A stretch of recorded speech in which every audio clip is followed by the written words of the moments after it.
السلام علیکم ورحمۃ اللہ وبرکاتہ۔ ناظرین، ایک مرتبہ پھر حاضر ہیں سنی اسلامک بیان پر نیو ویڈیو کے ساتھ، اور آج کی ہماری ویڈیو میں جو شخصیت موجود ہیں جن کو حضرت علامہ سید امین القادری صاحب قبلہ کے نام سے جانا جاتا ہے، اور آج کی ہماری ویڈیو کا جو ٹاپک ہے عورت پر نماز کب کس وقت معاف کر دی جاتی ہے۔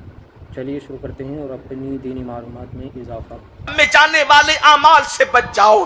سب سے پہلا بدترین عمل جو انسان کو جہنم کی طرف ڈھکیل کر لے جاتا ہے وہ کیا ہے؟ وہ نماز کو ترک کر دینا ہے۔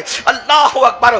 ترک صلاۃ یہ وہ بدترین عمل ہے، اللہ اکبر، کہ شاید ہی کوئی بے نمازی جہنم کی آگ سے بچ سکے۔ یہ صادق و مصدوق سچے رسول مصطفیٰ کریم رؤوف الرحیم صلی اللہ علیہ وآلہ وسلم کا فرمان ہے، جو جان بوجھ کر نماز چھوڑ دے اللہ اس کا نام جہنم کے دروازے پر لکھ دیتا ہے۔ حیرت کی بات ہے، مرد تو نماز پڑھتے کم ہیں، لیکن مردوں کے مقابلے میں عورتیں اس سے زیادہ نماز میں بہت سست ہے۔ عورتیں نماز یوں بھی بہت کم پڑھتی ہیں۔ اللہ اکبر! میری بہنوں ذرا سوچو تو صحیح، اللہ کے سچے رسول صادق و مصدوق کا فرمان ہے، نماز چھوڑنے والی میری بہنوں ایک ایک دن میں 5 مرتبہ تمہارا نام جہنم کے دروازے پہ لکھا جا رہا ہے۔ اگر کوئی مقرر کہتا، اگر کوئی خطیب کہتا، اگر کوئی مفکر کہتا، ہم تعویلات کے انبار لگا دیتے، مگر یہ وہ کہہ رہا ہے جس کی زبان پہ خدا کا کلام جاری ہوتا ہے، اور انہوں نے کہہ دیا کہ جہنم کے دروازے پہ نام لکھا جا رہا ہے۔ ہمیں اپنی ماں کا بیٹا ہونے پر جتنا یقین ہے اس سے زیادہ ہمیں آمنہ کے لال کی باتوں پر یقین ہے۔ پتھر پر لکیر مٹائی جا سکتی ہے، مصطفیٰ جان رحمت کا فرمان بدلا نہیں جا سکتا ہے۔ پتھر پر بنائی ہوئی لکیر کی حیثیت کمزور ہو سکتی ہے، مصطفیٰ جان رحمت صلی اللہ علیہ وآلہ وسلم کی بات اس سے زیادہ مضبوط ہے۔ اللہ اکبر! سرکار فرما رہے ہیں، جس نبی کے کہنے پر اللہ کو ایک مانا ہے، جس نبی کے کہنے پر قرآن کو اللہ کی کتاب مانا ہے، جس نبی کے کہنے پر قبر کو جنت کے باغوں میں سے باغ مانا ہے، جہنم کے گڑھوں میں سے گڑھا مانا ہے، جس نبی کے کہنے پر حضرت موسیٰ کو مانا، حضرت یوسف کو مانا، حضرت عیسیٰ کو مانا، حضرت داؤد کو مانا، ہزاروں سال پرانے وہ گزرے ہوئے، ہزاروں سال گزرے ہوئے وہ بزرگان دین جن کو ایک عرصہ بیت گیا تھا، لیکن حضور نے فرمایا کہ حضرت موسیٰ کا رنگ گندمی ہے، تو اب کوئی آ کر کے کوئی کلر بتائے، ہم نہیں مانتے۔ میرے محبوب نے جو کہہ دیا وہ گندمی رنگ کے ہیں، مان لیا۔ حضرت یوسف کے لیے کہا وہ گورے رنگ کے ہیں، مان لیا۔ حضرت عیسیٰ کے لیے کہا ان کے گھنگریالے بال ہیں، مان لیا۔ اب اگر کوئی اور آ کر کے بات کرے ہم کہتے نہیں نہیں، محبوب نے جو کہا ہے وہ مانیں گے۔ کیوں؟ اس لیے کہ محبوب تو بن دیکھے کیا کہتے ہیں، ان کے سامنے تو سب سمیٹ کر رکھ دیا ہے۔ میرے امام کہتے ہیں شش جہت سمت مقابل، شب و روز ایک ہی حال، دھوم و نجم میں ہے آپ کی بینائی کی۔ اللہ اکبر! اندازہ تو فرمائے، ارے کوئی کیا بتا سکے گا؟ کائنات ان کے مشاہدے میں آٹو پہر ہے، جنت و جہنم ان کے مشاہدے میں آٹو پہر ہے۔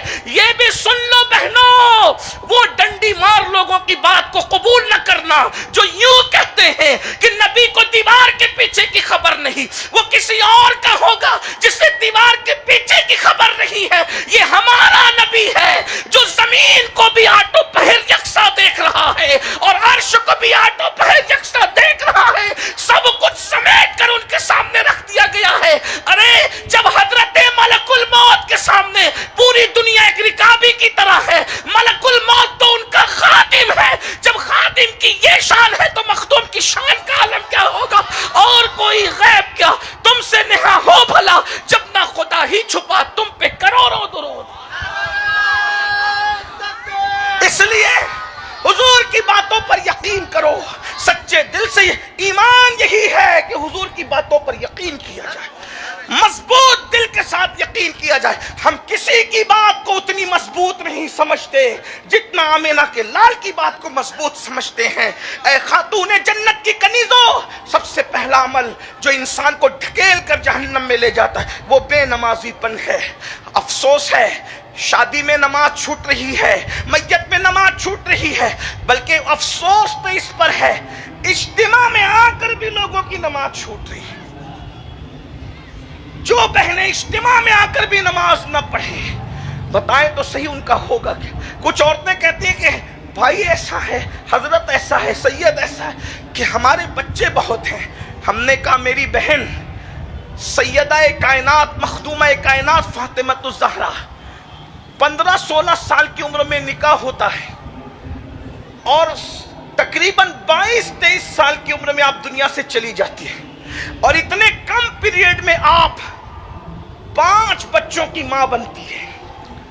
5 بچے، اتنے کم پیریڈ میں 5 بچوں کی ماں۔ فرض تو فرض ہے، کبھی نفل بھی آپ سے نہیں چھوٹی، قرآن کی تلاوت کبھی آپ سے نہیں چھوٹی۔ ہمارے گھروں میں تو آٹا پیسا ہوا رہا ہے، پانی کے پیپ لگے ہوئے ہیں، مرچ پیسی ہوئی آ رہی ہے، نمک پیسا ہوا آ رہا ہے، کپڑے دھونے کے لیے مشینیں موجود ہیں، اتنی سہولت ہے، اس کے باوجود نماز نہیں پڑھتے۔ وہاں تو ہاتھوں سے چکی چلانا ہے پھر بھی نماز ہے، بچوں کی پرورش کرنا ہے پھر بھی نماز ہے، مشکیزہ اٹھا کر کے پانی بھر بھر کے لانا ہے پھر بھی نماز ہے۔ مولا کائنات سید السادات سیدنا علی کرم اللہ تعالی وجہہ الکریم ارشاد فرماتے ہیں، مشکیزہ مسلسل اٹھانے کی وجہ سے فاطمۃ الزہرا کے جسم پر مشکیزے کے سیاہ نشان پڑ گئے تھے۔ آپ سے پوچھنا چاہتا ہوں، پھر بھی عبادت میں کوئی کمی نہیں ہے، اور آج ہمارے یہاں ہر سہولت ہے، اس کے باوجود بھی نماز 5 وقتہ نماز نہیں۔ یاد رکھنا، ہم کسی کا کچھ نہیں بگاڑ رہے ہیں، کھا پی کر سو کر موج مستی کرنے والوں، اللہ کے عذاب کے لیے اپنے آپ کو تیار کر لو، اور جب قدرت عذاب دینے پر آتی ہے تو دنیا کی کوئی طاقت بچا نہیں سکتی۔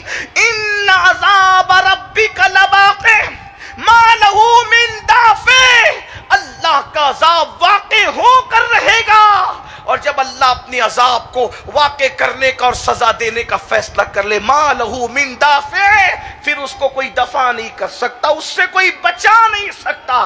اس لیے خاتون جنت کی کنیزوں، نرم گدوں پر سوتے وقت ذرا یہ تصور کر لو، ایک رات ہم پر ایسی آنے والی ہے، ہم قبر کے اندر بھی سوئیں گے، وہاں کوئی بسترا نہیں ہوگا، وہاں کسی کا پیار نہیں ہوگا، وہاں کسی کی محبتیں نہیں ہوگی۔ یہ دنیا ہے بہنوں، دنیا، اور دنیا سے زیادہ بے وفا قدرت میں کسی کو پیدا نہیں کیا۔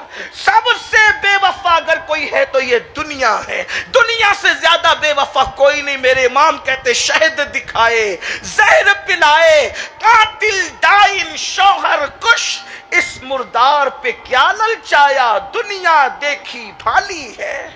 اس دنیا نے سب کو دھوکہ دیا، ہمیں دھوکہ نہ دے۔ اس لیے آج پہلی بات پہ یہ تصور کرو، یقین کرو اور عہد کرو کہ انشاءاللہ آج کے بعد ہم سے نماز نہیں چھوٹے گی۔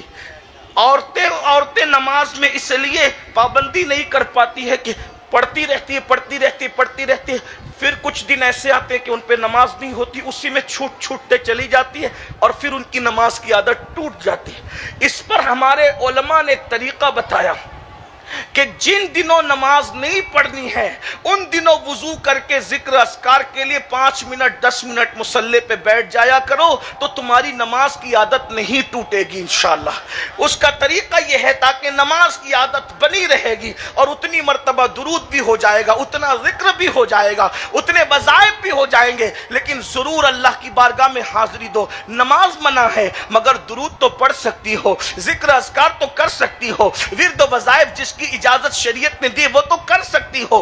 اللہ اکبر۔ اے خاتون جنت کی کنیزوں، ایک حدیث اور سن لے پھر آگے بڑھتے ہیں۔ اللہ کے سچے رسول صادق و مصدوق مصطفیٰ کریم رؤوف الرحیم صلی اللہ علیہ وآلہ وسلم ارشاد فرماتے ہیں، جہنم کے اندر ایک وادی ہے جس سے جہنم بھی ایک دن میں 36 مرتبہ پناہ مانگتا ہے۔ اس کو فقیہ ابو اللہ سمرقندی رحمت اللہ علیہ نے لکھا ہے، دن میں 36 مرتبہ جہنم خود بھی اس وادی سے پناہ مانگتا ہے. اس وادی کے اندر بچھو ایسے ہیں اگر کسی کو ڈنک مار لے تو اللہ اکبر 100 سال تک کے وہ زہر اس کے وجود میں گھومتا رہے گا اور اس کی ہڈیوں کو چکنا چور کر دے گا. صحابہ نے پوچھا یا رسول اللہ وہ وادی میں کون داخل ہوگا؟ میرے کریم آقا صادق و مصدوق غیب داں نبی صلی اللہ علیہ وآلہ وسلم نے فرمایا جو نماز کو چھوڑتے ہوں گے اس وادی کے اندر ان کو داخل کیا جائے گا. اس لیے میری بہنوں خدا کے لیے جہنم میں جانے والا یہ عمل چھوڑ دو. ترک نماز سے توبہ کر لو, ترک صلاۃ سے توبہ کر لو. آؤ آج عہد کرتے ہیں انشاءاللہ نماز کی پابندی کریں گے. میری بہنوں ایک بات یہ بھی بتا دوں, اگر ماں نماز پڑھے گی تو بیٹے کو نماز کی تقریر سننے کی ضرورت نہیں پڑے گی, بیٹی کو نماز کی تقریر سنانے کی ضرورت نہیں پڑے گی. ماں کو دیکھ کر بچہ خود نماز پڑھے گا, ماں کو دیکھ کر بچی خود نماز پڑھے گی. اور ایک بات آپ سے کہہ دوں, نماز پڑھ کر دیکھو نماز میں کیا نہیں ملتا. اللہ اکبر. ارے نادان میری بہن, جب اللہ کا فرمان آ گیا کہ سجدہ کرو اور اللہ سے قریب ہو جاؤ. آیت سجدہ اس لیے میں اس کو نہیں پڑھ رہا ہوں, تلاوت نہیں کر رہا ہوں مسئلے کی نزاکت کی وجہ سے, ورنہ آپ کو جو ہے وہ سجدہ آپ پر واجب ہوگا, اس لیے میں اس کا مفہوم صرف رکھ رہا ہوں. اللہ کا اعلان قرآن میں آ گیا, سجدہ کرو اللہ سے قریب ہو جاؤ. یعنی جس نے سر زمین پہ رکھ دیا سجدے میں اللہ کا قرب نصیب ہو گیا. اب بالفاظ دیگر یوں کہہ لیں, جس سجدے میں اللہ مل جاتا ہے اس سجدے کی برکت سے کیا نہیں مل سکتا. اس لیے